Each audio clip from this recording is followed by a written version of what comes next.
నేను కూడా ఆడతారా? ఎందుకన్నా చిన్న పిల్లల దగ్గర ఇజ్జత్ తీసుకుంటావు? సప్పుడు చూసుకుందాం రా, ఎవడు ఇజ్జత్ తీసుకుంటాడు. దా ఆడదాం. అరే నేను ఫస్ట్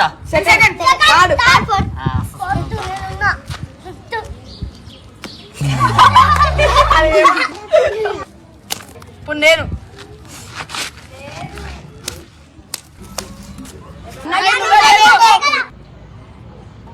అట్లా కాదే, మొక్క దగ్గర మొక్క.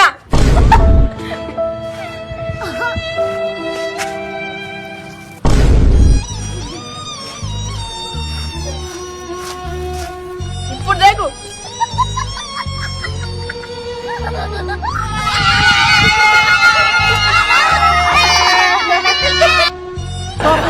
మర్యాదగా ఎందుకన్నా చిన్న పిల్లల దగ్గర ఇజ్జత్ తీసుకుంటావు? సప్పుడు అన్నాడు.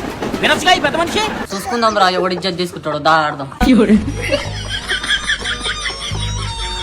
మీ కష్టం పగవాడికి కూడా రాకూడదు గురుగారు.